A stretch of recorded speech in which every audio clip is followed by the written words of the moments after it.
Buenas.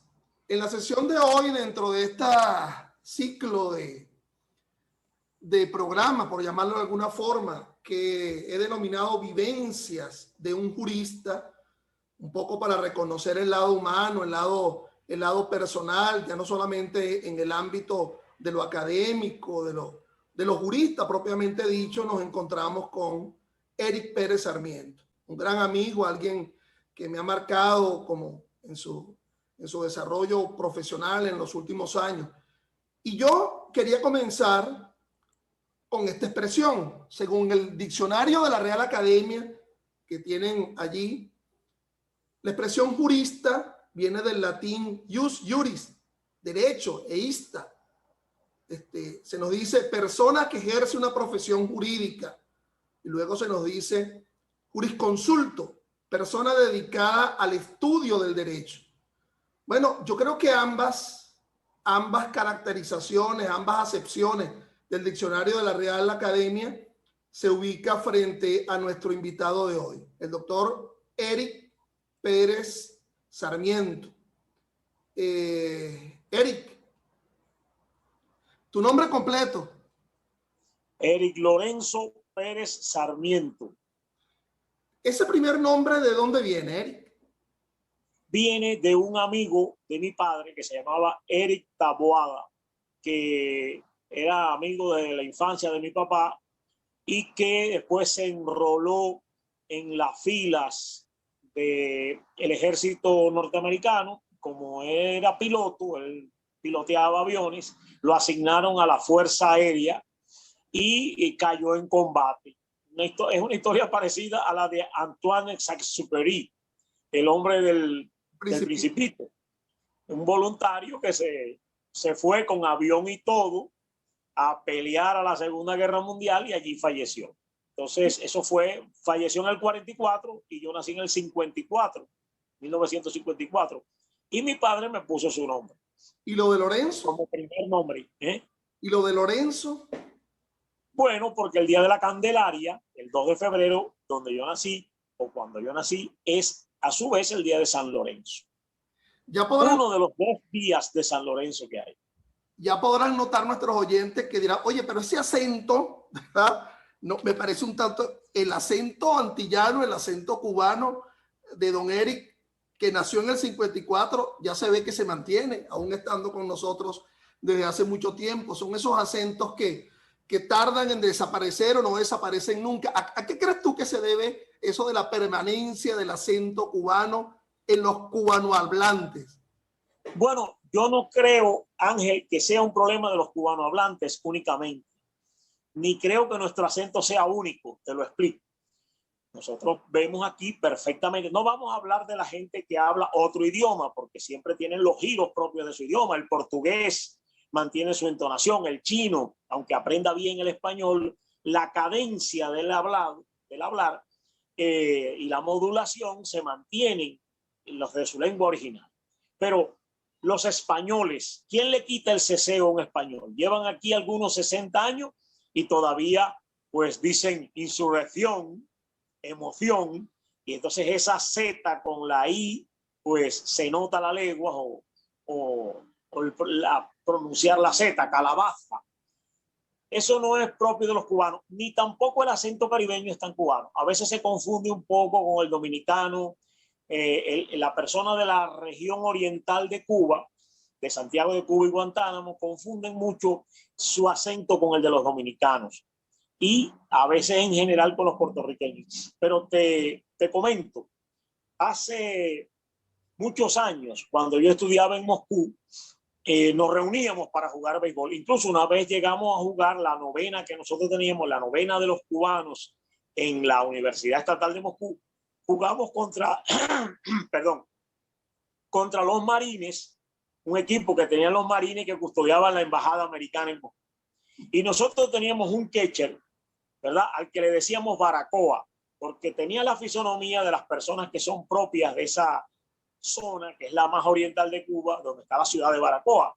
Y le decíamos, mira, Baracoa para aquí, Baracoa para allá. Y un día se me acerca y me dice, mira, yo no soy de Baracoa, yo soy de Cartagena. entonces era de Cartagena de India, en Colombia, pero tenía un acento igual que las personas de Baracoa. Por cierto, Entonces, ajá, sí, sí, ahí está el mapa cubano. así es. Entonces, Bueno, también aquí hay en Caracas, una cofradía de unos negritos que venden frutas, están gente muy simpática, y también son del departamento de Bolívar, de Colombia, son de un pueblo que se llama María la Baja. Y aquí frente a la casa había uno que vendía fruta, se llamaba Benedicto, que en paz descanse, falleció, muy buena persona. Y él, pues, hablaba muy parecido a los cubanos, ¿no? La gente creía que era cubano. bueno, Eric, mira, no hace falta que mucha gente te visualice para que vea tu especial fenotipo. Eres un hombre blanco, de ojos claros. Ese apellido Pérez y el Sarmiento, ¿de dónde proviene? ¿Cuál es el origen en Cuba o específicamente en Holguín? Bueno, ese Pérez viene de las Islas Canarias, de la isla de La Gomera, de donde era nativo mi abuelo, el padre de mi papá. Era un Pérez autóctono canario, un hombre muy alto, pero de labios gruesos, tenía quizás un antecedente africanoide por allí. Y esa isla se caracteriza porque es muy cómico, la gente se comunica a largas distancias a través de chiflidos. Y mi abuelo dominaba muy bien ese arte, y mi padre, que nació en Holguín, pero también dominaba el arte del chiflido, ¿no? De ahí viene ese apellido Pérez. Recuérdate que una de las figuras más grandes de la literatura española era de apellido Pérez y era canario, Benito Pérez Galdós. Bueno, y mi madre es hija de un señor nacido en la Argentina, en la provincia de San Juan, de donde también era oriundo Domingo Faustino Sarmiento, el que fue presidente de Argentina. No sé si serían familia o no, porque mi abuelo nunca me lo dijo, pero provenían del mismo sitio. Tienes un origen literario, entonces, Pérez Galdós Sí, y sin Sarmiento. duda. Pero yo te conozco mucha obra jurídica, pero no te conozco alguna novela o algún cuento. ¿Lo has hecho? ¿Lo has escrito? No, no, nunca. Los he hecho, pero no los he publicado. Yo tengo en realización, una realización que ya lleva como 15 años, una novela que a mí me parece que podría ser un éxito internacional. A lo mejor resulta un fiasco, pero es una novela histórica sobre un personaje de la historia de Cuba muy particular. Resulta que en el año de 1922 llegó a Cuba eran realmente dos, llegaron dos personas que eran enviadas por la Internacional Comunista, por Stalin, para fundar el Partido Comunista de Cuba. Uno de ellos, recientemente fallecido, era el judío Yungar Senjovich, pero que llegó a Cuba con el nombre de Fabio Grovart. Era un hombre nativo de Polonia, comunista desde la niñez, se integró a ese movimiento, y el polaco, que después fue jefe de la KGB, o fundador de la KGB, que entonces se llamaba la CHK, Félix Dzerzhinsky, lo llevó a conocer a Stalin y todo esto, y después le asignaron esa misión de ir a Cuba, porque el hombre hablaba con su acento, pero hablaba bastante español. Y se hizo acompañar de un joven catalán que tenía entonces como 19 o 20 años, hijo de una familia de anarquistas catalanes, que se llamaba, era de apellido, Si, no, caramba, si, si nos cuenta la novela, si nos cuenta la novela, después no se te va a vender. No, bueno, este hombre, era catalán, joven, y cuando se funda el Partido Comunista de Cuba, en lo que él participa allí en esas actividades, después inmediatamente disiente y rompe con ese partido y se acoge a una convocatoria del presidente Gerardo Machado para integrarse a la Policía Nacional. Pasó varias academias en esas escuelas de policía, y llegó a ser un policía brillante durante la República anterior a 1959. Llegó a el grado de general y era jefe del llamado Buró de Represión Anticomunista. Pero la labor de inteligencia del Partido Comunista de Cuba llegó a ser tan buena que justamente ese hombre nunca dejó de ser comunista. Fue un infiltrado en las fuerzas policiales cubanas, llegó a presidir el Buró de Represión de Actividades Comunistas, porque como había sido comunista y sabía de la obra de Marx, Engels, Lenin, etcétera, pues lo pusieron en eso. Y lo que hizo fue salvar incluso a muchos comunistas que caían en las manos del régimen.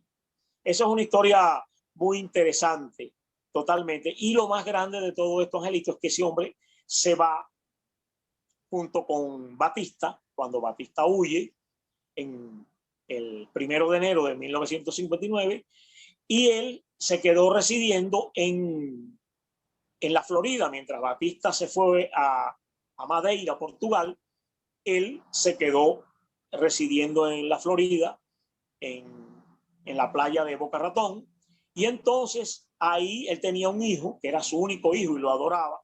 Luchó porque lo metieran en la academia del FBI. Como él era amigo personal de Edgar Hoover, lo aceptaron.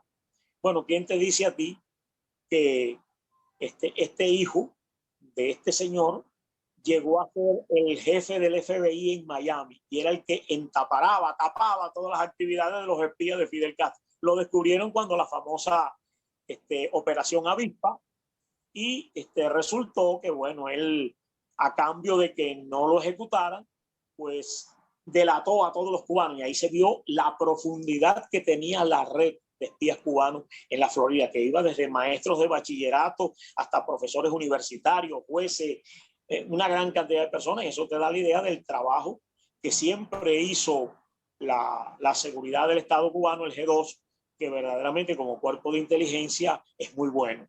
Bueno, esa es la novela que estoy escribiendo. Interesante la trama, apúrala, porque eso da no para una película, sino hasta para una serie. Por cierto, que menciona algo que poca gente conoce, ¿no? Todo el mundo sabe lo que pasa con Batista hasta el 59, pero ¿qué pasa después con él? Él se exilia, me dice, en Madeira. Bueno, en YouTube hay unos videos muy buenos de el hijo de Batista, y él cuenta todas las peripecias. Batista, en lugar de hacer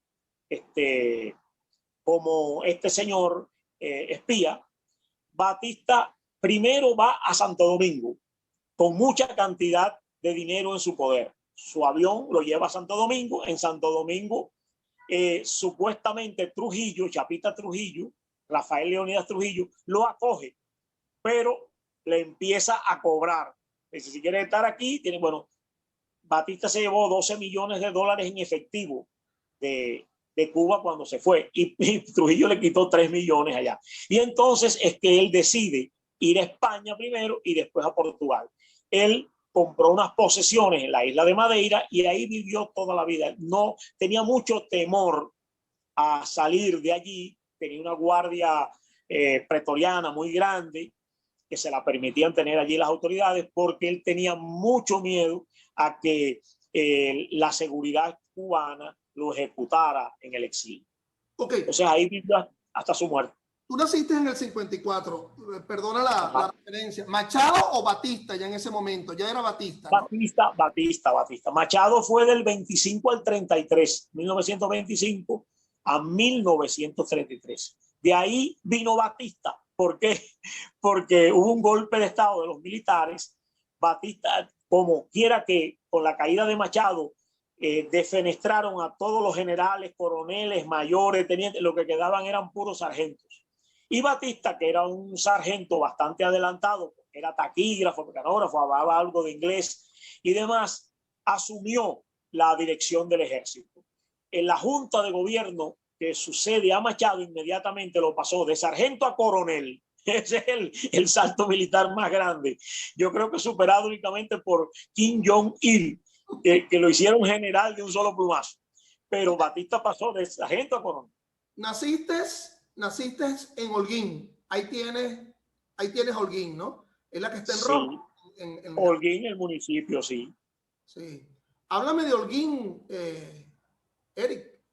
Bueno, por ahí yo envié una fotografía del Holguín de noche. Holguín es una ciudad que ya debe estar así. Esa es la parte del ayuntamiento, la casa consistorial, el cine Martí, que está ahí. Eso es la calle Frexes o avenida Frexes. Leo en la Casa Azul que dice Radio Holguín. Sí, esa es, pero la otra que está más atrás, que tiene como un color carmelitoso, esa es la casa consistorial, es decir, el ayuntamiento, la sede del Consejo Municipal. Y esto que está más en amarillo aquí es el Teatro Martí. Todo eso en la calle Freixes, que lleva el apellido de un patriota holguinero que se llamó Francisco Freixes. Ahora... ¿Naciste cerca de ahí? ¿Naciste cerca de esa calle? No, yo nací un poco más atrás, como en esa misma calle, pero como 4 o 5 cuadras más atrás, en el sentido del tránsito, porque aquí como tú ves al bicicletero, él va de este a oeste. Yendo hacia atrás, hacia el este, como 4 cuadras, estaba la clínica Frexes. Ahí nací yo, en esa clínica. Entonces... ¿Tu familia, quién la compone? ¿Tienes varios hermanos? En fin. No, bueno, ya mis padres son fallecidos ambos. Mi padre falleció a los 87 años en 2007 y mi madre falleció en el 2016, no, perdón, en el 2015 a los 100 años. Mi madre duró 100 años. Entonces, bueno, esa foto que primera que se ve allí, donde estoy, esos son los prados, sí. Ahí veo esa es mi mamá, la que está en el centro. ¿Y tus hermanos? Todavía ahí le quedaba mucho por vivir porque tenía 80 años. Ya. ¿Tenías algún abogado en tu familia? ¿Hubo algún abogado en tu familia? No. De hecho, yo soy el primer universitario, el primer graduado universitario de toda mi familia, una familia de campesinos fundamentalmente. Y mi padre, al momento de llegar la revolución de Fidel, había logrado lo que era su sueño, convertirse en un pequeño empresario de la leche. Tenía sus vaquitas, tenía su cortina de frío, su pequeña pasteurizadora y distribuía la leche en unas camionetas en la ciudad de Holguín. ¿Cómo fue su infancia? La primaria en Cuba es hasta 6º grado. Sí, exacto. Y luego viene una infancia muy feliz, chico. Yo te lo digo sinceramente, yo he sido una persona sumamente afortunada en mi vida. Mi mujer dice que yo nací en Mantillao, porque de niño yo nunca estudiaba nada y pasaba tranquilamente todas mis materias. Recuerdo una escena quizás un poco desagradable, donde pusieron un examen de matemática en el primer año de bachillerato y el único que aprobó en un grupo de 50 alumnos fui yo. Y entonces yo, propio de la inmadurez de la edad, me burlaba un poco de las, sobre todo de las muchachas del salón, que sacaban muy buenas notas en todo, pero tenían en esos momentos que estar yendo a reparar matemáticas. Y entonces, bueno, yo les hacía un poco burla. Si yo te pidiera una canción que te recuerde a esos años de infancia, ¿cuál me mencionarías? Bueno, chico, a mí hay una canción, en ese momento, la gran estrella de Cuba y la más grande estrella musical de todos los tiempos, Benny Moré. ¿Sería esta? En Manzanillo se baila son, en Manzanillo se baila son, caballero mira que... Correcto, eso es Manzanillo. Se considera la pieza cumbre de Benny Moré porque es una acuarela de esa ciudad. Manzanillo es una ciudad que está como a 130 kilómetros de Holguín, hace en la costa, en la desembocadura del río Cauto, en el Golfo de Guacanayabo, y él pinta perfectamente el panorama de esa ciudad, que es una sociedad básicamente portuaria y pesquera. Claro, la canción no la compuso Benny Moré. Esa canción tiene muchísimo significado para mí, porque aparte de que era por los años 57, 58 la que estaba en boga, fue compuesta por un compositor de Bayamo. Bayamo es la capital de la provincia de Granma, donde está también Manzanillo, y ese compositor se llamó Ramón Cabrera. Fue el que le compuso la mayor parte de la serie de canciones que cantó Benny Moré en homenaje a las ciudades de Cuba. Yo lo único que lamento en ese caso es que Benny Moré o Ramón Cabrera nunca me le hicieran una canción a Holguín, mi querido Holguín.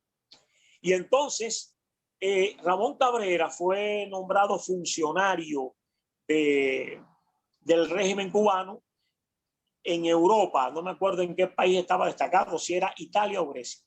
Y entonces dijeron que el señor había hecho unas declaraciones públicas contra el gobierno y demás, y entonces lo secuestraron. La gente de la embajada de Cuba en ese país lo secuestró, lo llevaron a Cuba y lo juzgaron por los tribunales revolucionarios y lo condenaron a 10 años de prisión. Una historia bastante triste. ¿Tenías lo que ahora se denomina picó en tu casa o escuchabas estas canciones? ¿Era por la radio? No, por la radio fundamentalmente. Sí, había un tocadisco de esos de picón, como tú dices, que se le ponían los LP, pero básicamente mi formación musical fue radial, sobre todo por dos grandes emisoras que había en Cuba, la CMQ, que incluso se oía en muchas partes de América Latina, y Radio Progreso Cadena Nacional. Había cine en Holguín, obviamente, ¿no? ¿Qué Sí, película había seis grandes cines había al estilo de antes, que cines de 700, 800 butacas.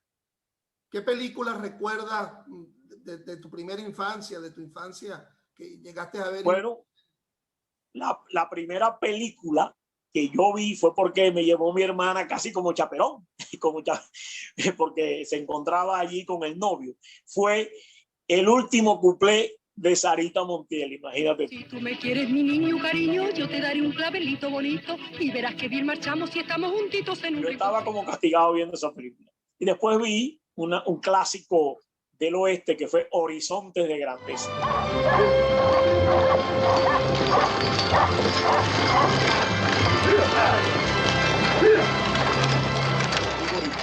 Y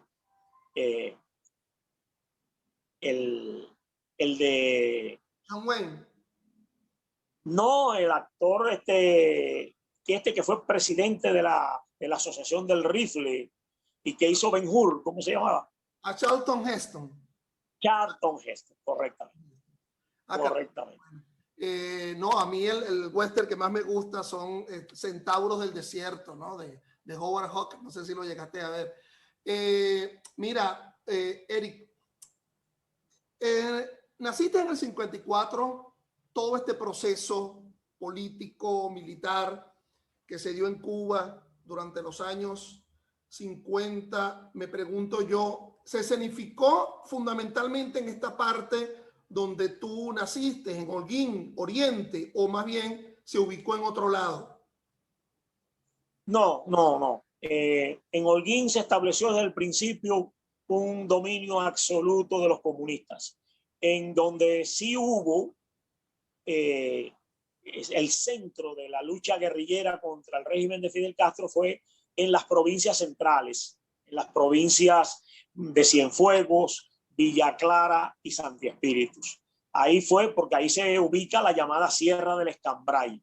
Ahí donde estuvo el grueso de la lucha, y en la parte occidental, en la provincia de Pinar del Río, en la llamada Sierra de los Órganos. Allí estuvo el movimiento insurreccional concentrado. En la parte oriental de Cuba solo hubo unos brotes en un lugar de la provincia de Santiago de Cuba que se llama Inías, pero en Holguín no. En Holguín siempre dominaron los comunistas.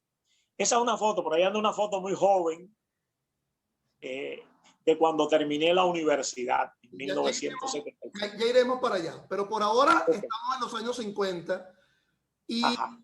Tú y yo somos abogados, nos decimos penalistas. Ahí está un señor que se graduó de abogado en la Universidad de La Habana. ¿Fue penalista ese señor? No, ese señor fue un fiasco en todas las cosas, salvo en la capacidad de envolver a la gente y llevarla con cual araña a su red. Esa era la gran capacidad que tenía el doctor Fidel Castro Ruz, pero nunca fue un abogado destacado, ni mucho menos. Es más, casi no trabajó. Trabajó algunas causas para el partido, defendiendo campesinos y eso, pero muy poco. En general, después de graduado, seguía viviendo del dinero de su padre. Incluso cuando estaba en México, después de que es indultado por Batista tras los sucesos del cuartel Moncada, vivía del dinero de su padre. Y obviamente la famosa diatriba o discurso que dio cuando lo enjuiciaron por los sucesos del Moncada, eso que se conoce históricamente como la historia me absolverá, por la frase final que entre paréntesis fue tomada del libro Mi lucha de Adolf Hitler, porque esas fueron las últimas frases que pronunció Hitler en el juicio que le hicieron en Múnich por el famoso putsch del año 23. Ese discurso se lo preparó un gran intelectual cubano que se llamó Jorge Mañach. Fue quien le preparó ese discurso con las inserciones de vindicta contra tiranos, es decir, una serie de alegatos que hubo en el medioevo contra la tiranía, y fue Jorge Mañach quien se lo preparó. Él, con esa gran memoria que tenía, porque sí la tenía, se lo aprendió y lo recitó allí en el juicio como parte de sus conclusiones en el juicio oral que se le siguió. 1 de octubre del año 1959. ¿Qué edad tenías tú? Yo había cumplido 5 años y unos meses. ¿Tienes alguna referencia vaga de ese día, de los hechos? ¿De los hechos de octubre? Sí. No, de enero, que condujo a la toma del poder por parte de Fidel Castro. Sí, cómo no. Mis primeros recuerdos datan de cuando tenía 3 años y medio, todavía estaba el régimen de Batista, pero sí recuerdo que había varios jóvenes, hombres de 25 o 22 años, en donde yo vivía, que estaban metidos en la lucha clandestina contra Batista. Y había uno en particular que se llamaba Narciso, hijo de una vecina que se llamaba Lucila, a las que Matique Carralero, un teniente de la policía de Batista, pasó por allí y le dijo: Lucila, sabemos que tu hijo está conspirando y lo tenemos en la mira y te lo voy a tirar aquí muerto frente a tu casa. Y lo hizo. Entonces, eso fue en el año 58, en noviembre. Así que desde ahí yo recuerdo claro todo. Cuando triunfó la revolución, recuerdo un señor que se llamaba Aquilino Vázquez, ¿verdad? Nosotros de nuestra casa nos fuimos a refugiar como 2 o 3 kilómetros más allá, en la casa de un español que se llamaba Aquilino Vázquez, que era amigo de la familia, porque se decía que había tantos conspiradores en el barrio donde yo vivía, que se llamaba La Quinta, que la aviación de Batista lo iba a arrasar a bombardeo, como habían hecho con la ciudad de Sagua de Tánamo.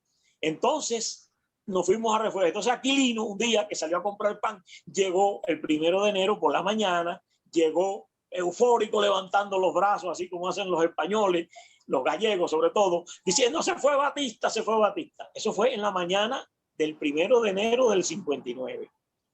Y de ahí para adelante me acuerdo de muchas cosas. Bueno, culminaste la primaria, comenzaste a estudiar bachillerato ya en ese proceso inicial de la revolución cubana. Sí, donde no se sabía hacia dónde iba la cosa, o ya se sabía hacia dónde iba la cosa. No, al principio no, y la gente coreaba la frase de Fidel, que decía: esta revolución no es comunista, es una revolución verde como las palmas. La palma real, como tú sabes, es el árbol nacional de Cuba. Mucha gente informada sabía que venía por ahí, pero la gente no sabía que ese proceso era el resultado de una gran operación del comunismo internacional. Eso se ha podido investigar hoy día, y está recogido en un libro recientemente publicado en el año 2019, que se llama El Soviet Caribeño, de un investigador cubano, cuyo nombre en este momento no me viene a la memoria, pero ese libro es muy bueno, porque he podido leer en internet muchos extractos, y justamente el jefe de esa operación, que se llamaba la Operación Soviet Caribeño, era Fabio Grovart, el que te hablé ahorita. En esos años iniciales, la intelectualidad, la cultura cubana, pareciera que se plegó también a Fidel y a la revolución. Se habla inclusive hasta que Celia Cruz hizo una canción, no sé hasta qué punto ello sea verdad o mito urbano, a favor de la revolución. No, no, en Celia Cruz no, en absoluto no, para nada. Celia era propietaria ya para la época, gracias al éxito que había tenido con la Sonora, de varios apartamentos de alquiler en La Habana, de unas finquitas y demás, que todo eso se lo quitaron. Celia no, pero Daniel Santos sí, porque Daniel Santos, siendo puertorriqueño, desde los años 40 abandonó su residencia en Nueva York, donde vivía junto a Pedro Flores, Mirta Silva y demás, y se muda a La Habana porque se hace cantante de la Sonora Matancera.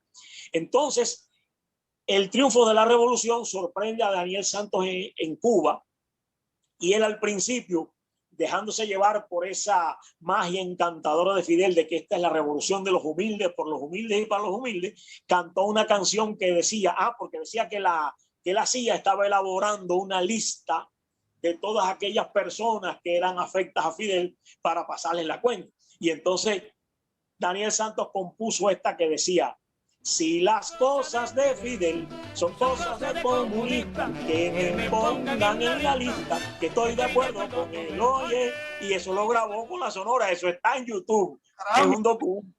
Me imagino que también ahí se habrá metido el tema del independentismo puertorriqueño, de la cual también... Correcto.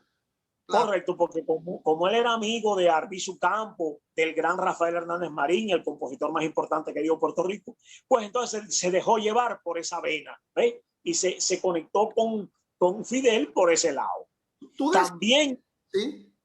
No, también fue muy amigo de Fidel, en principio, Billo Frometa, porque Fidel y Billo Frometa participaron en la famosa expedición de Cayo Confite, una expedición que organizó Juan Bosch, el gran líder dominicano, en Cuba, para ir a invadir a Santo Domingo, a la República Dominicana, y derrocar a Trujillo. Lo que pasa es que, como esa se hizo a espaldas del gobierno de Batista, el gobierno de Batista detectó la operación, puso en alerta a Trujillo y ahí fracasó todo. Sí, cuando tú decías que estaba preparando una novela, yo la novela que haría es ese momento de José María Frometa Billo en el año 48, entiendo, cuando intentó tomar República Dominicana con el apoyo inclusive de Fidel. Es un tema muy interesante sobre el cual muy poca gente conoce, ¿no? El Billo, digamos, que trató de hacerle, de sacar a Batista de sacar a Trujillo, de sacar a Chapita Trujillo en el año 48. Mira, me decía Eric que tú escuchabas esas canciones por la radio. Ahora, la radio venezolana en algún momento me dijiste se escuchaba en Cuba en ese momento, ¿la escuchabas? Sí, había un fenómeno, no sé, atmosférico, de estática, no sé, porque de esa materia no conozco mucho, pero a las 6 de la tarde en Holguín había dos emisoras venezolanas que entraban con mucha fuerza. Eran Radio Barquisimeto, la del Flache Palacio, un comentarista muy popular que había ahí en Barquisimeto, y sobre todo Radio Rumbos. Entonces por ahí, por Radio Rumbo, oíamos la Liga Venezolana de Béisbol, a la que habían ido a parar muchísimos peloteros cubanos, ¿verdad? Cocaína García y otros muchos, Angelito School, y sobre todo Paulino Casanova, que era una gran estrella, que el pobre no pudo ni debutar en la Liga Cubana porque ese mismo año Fidel prohibió el profesional.